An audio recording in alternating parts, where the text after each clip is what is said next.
Hello everyone, आप सभी का स्वागत है आपके अपने यूट्यूब चैनल ज्ञान गंगा लर्न में। आज हम जीन पियाजे की थ्योरी पढ़ने वाले हैं। स्टार्ट करते हैं देरी न करते हुए। जीन पियाजे स्विट्जरलैंड के मनोवैज्ञानिक थे जिन्होंने बच्चों के सीखने के तरीकों की सबसे पहले अध्ययन किया था। उनका यह सिद्धांत विकास की कुछ अवधारणाओं पर आधारित है जिसे उन्होंने संज्ञानात्मक विकास का सिद्धांत दिया। यह सिद्धांत उद्दीपक अनुक्रिया से संबंधित है और आंतरिक प्रणाली के रूप में व्याख्या करता है।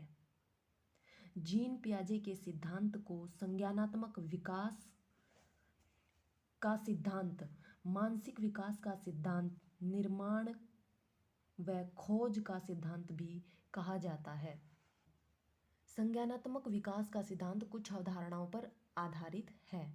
यह सिद्धांत वंशानुक्रम तथा वातावरण के परस्पर क्रिया का प्रतिफल माना जाता है। व्यक्ति का संज्ञानात्मक संरचना के विकास का सिद्धांत इस बात पर निर्भर करता है कि व्यक्ति अपने वातावरण के साथ कौन कौन सी क्रियाएं करता है।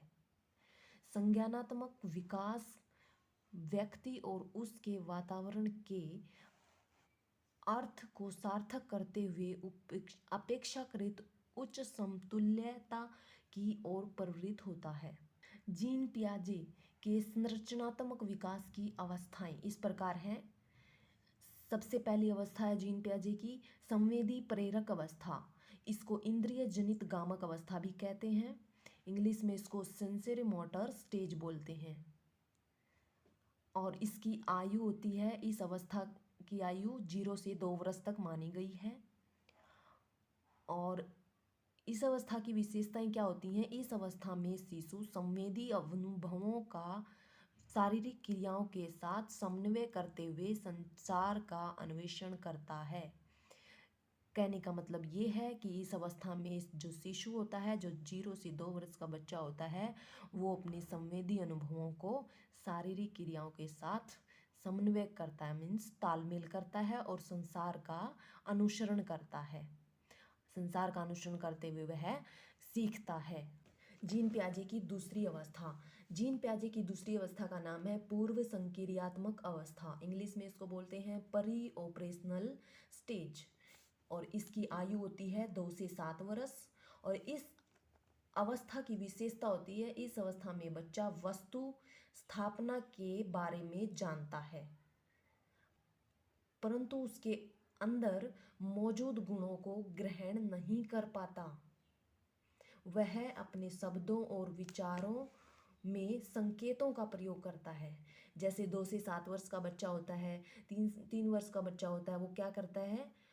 इस अवस्था में बच्चा किसी भी वस्तु के बारे में अपने शब्दों या विचारों की बजाय अपने संकेतों का प्रयोग करता है। जैसे बच्चा कहता है कि अगर किसी बच्चे को कुछ वस्तु चाहिए तो वो ऐसे उस वस्तु की तरफ उंगली करके बताता है, या फिर अगर उसे भूख लगती है तो वो रोने लगता है। नेक्स्ट है मूर्त संक्रियात्मक अवस्था। तीसरी अवस्था होती है मूर्त संक्रियात्मक अवस्था।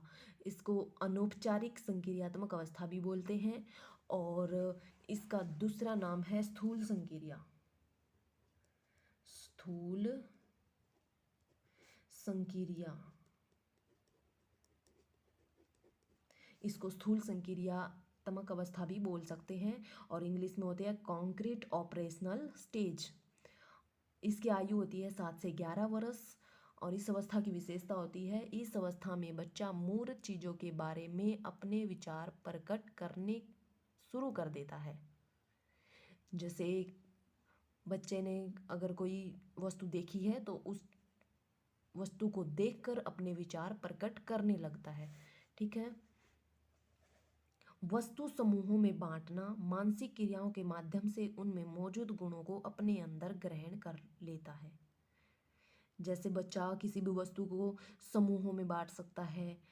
जीन पियाजे की थ्योरी की लास्ट स्टेज है अमूर्त या फिर औपचारिक अवस्था बोल सकते हैं। अमूर्त संक्रियात्मक अवस्था या फिर औपचारिक संक्रियात्मक अवस्था, इंग्लिश में बोलते हैं इसको फॉर्मल ऑपरेशनल स्टेज। 11 से 15 वर्ष इसकी उम्र मानी गई है 11 से 15 वर्ष।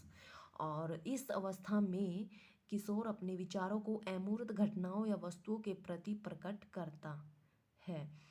इस अवस्था में किशोर क्या करता है, 11 से 15 वर्ष की आयु में बच्चा क्या करता है, अमूर्त वस्तुओं के बारे में या फिर अमूर्त घटनाओं के बारे में अपने विचार प्रकट कर सकता है और वह सीख जाता है। उनमें कल्पनात्मक चिंतन का विकास हो जाता है, कल्पना करना सीख जाता है बच्चा। ओके, आई होप आप सभी को ये वीडियो पसंद आई होगी। अगर आप चैनल पर नए हैं तो वीडियो को लाइक करें, शेयर करें और सब्सक्राइब करना ना भूलें।